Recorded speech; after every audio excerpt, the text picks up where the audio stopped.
সঞ্চালক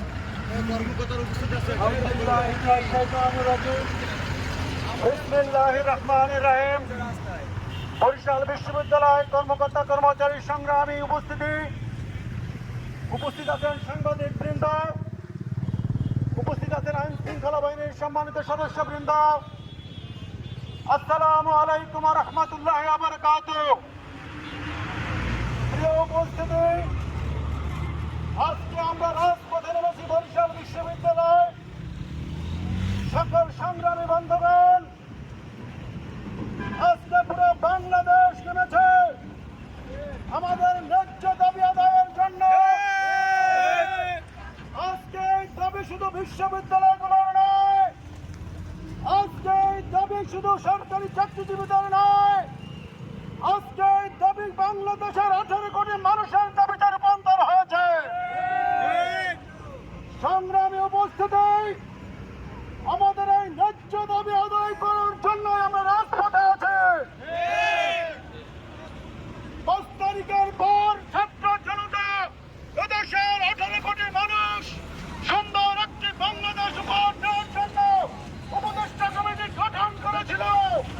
কিন্তু আপনারা সেই উপদেষ্টা পরিদর্শে বসে এদেশের হাজার হাজার কোটি টাকা পাচার করেছেন।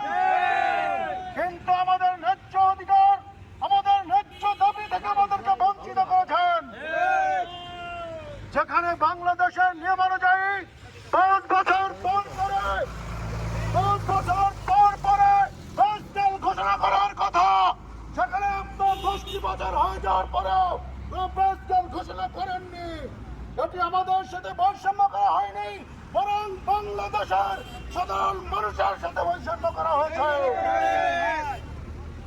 আপনাদেরকে বলতে চাই, শুধু দক্ষিণবঙ্গ নয়, উত্তরবঙ্গ নয়, টেকনাফ থেকে তেতুলিয়া নয়, আমাদের দাবি যদি আদায় না হয় পুরো বাংলাদেশ আমরা অচল করে দেব। আপনারা জানেন না আমাদের পরিস্থিতি। সংশ্লিষ্ট ব্যাংকগুলোতে শুধু বিশ্ববিদ্যালয় ব্যাংক নয়, বাংলাদেশের সরকারি প্রতিষ্ঠানের ব্যাংকগুলোর সাথে একটু যোগাযোগ করে দেখেন আমরা কত ঋণে জর্জরিত। আপনাদেরকে বলতে চাই, এই যে আপনি জ্বালানি উপদেষ্টা, আপনাদেরকে দেশের 18 কোটি মানুষ আপনাদের বানিয়েছিল, কিন্তু আপনি জ্বালানি উপদেষ্টা হয়ে কাজ তো করেননি, বরং বাংলাদেশের সরকারি চাকরির মানে চালিয়ে দিয়েছেন। আমরা